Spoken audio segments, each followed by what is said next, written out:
Hi everyone, my name is Joanna Condos and I am your student's English 10 teacher. And I want to start by saying how happy I am that you are taking the time to watch this video and to get to know not only what your student's English class is all about, but who it is that is teaching them every day here on Zoom. And I want to start by telling you a little bit about myself so that way you get to know me as a person and you get to know where I've come from, and then move into the class structure itself and what you can expect your students to learn while in my classes here.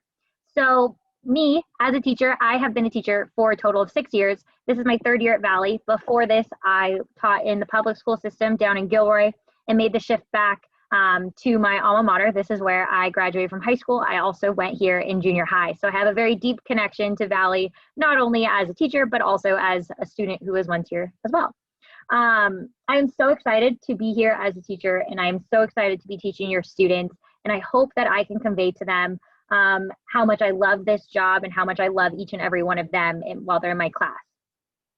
I earned my teaching degree at Notre Dame Dana Muir, which is where I got my actual teaching credential. Before that, though, I majored in English at Cal State University of Monterey Bay. So English is my passion, and I'm so excited to convey that to your students as well this year.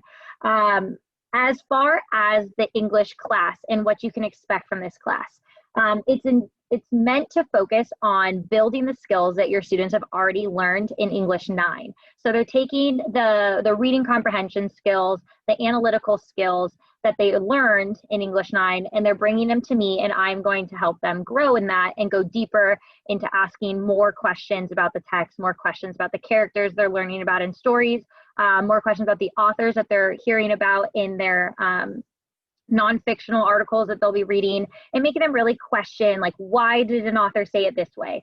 Or how else could they have gone about getting their point across? And how can I get my point across in a similar fashion? So we're going to take the works and hopefully model that into how they're writing and how they're conveying ideas as well. So this class percentages, that's always the biggest question, is how is my students' grade being brought together?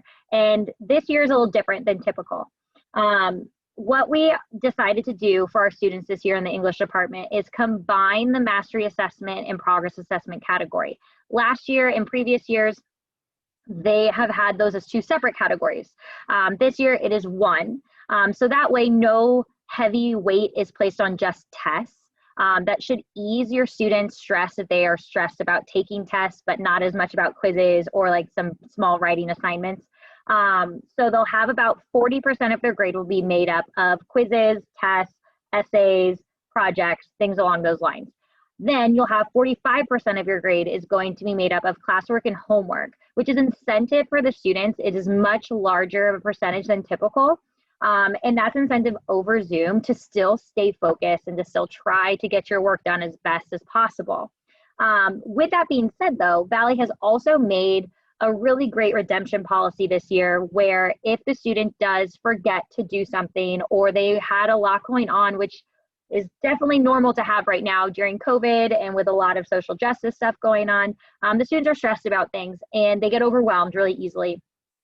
And with that, we've decided to put into place that they get a total of 6 homework passes over the course of this first semester. At least in my class, it's 6. It kind of depends on how many assignments your teachers are giving.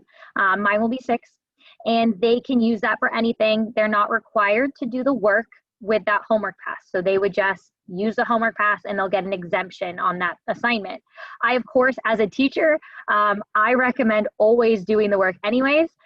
Just so they're learning. I'm not assigning stuff just for fun and just to keep them busy. I'm assigning it because it's really helping them go towards that goal that we have for the unit.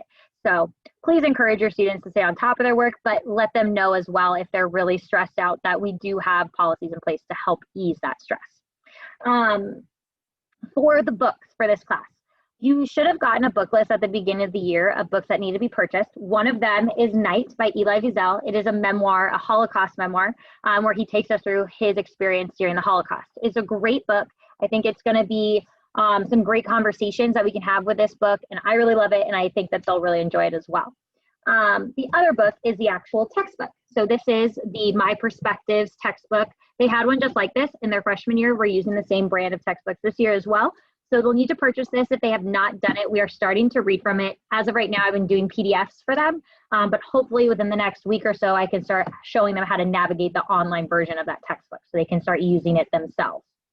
My biggest goal as a teacher is to not only teach them the English subject and make them great writers and great readers, but it's also to show them that I am here for them as people as well. And I hope that they feel the love that I have for them as students every day.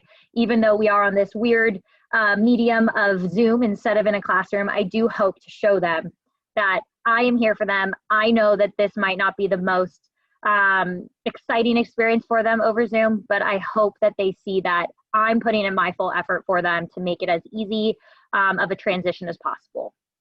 And with that, I do encourage you to tell your students to take initiative and to communicate with me if they are ever struggling with anything. They can always reach out over email.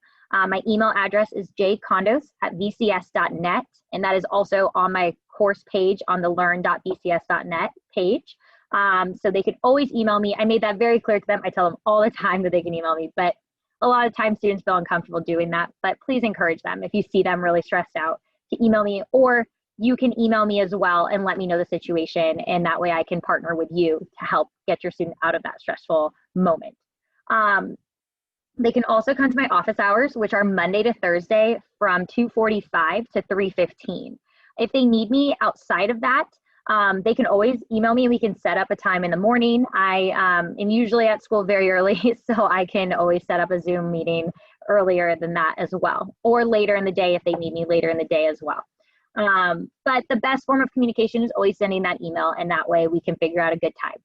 I hope that you learned a little bit about this class, and if you ever have any questions, please reach out to me. Let me know your concerns or what you're excited about for your student to learn, and I look forward to possibly getting to know you guys more as well. Have a great night.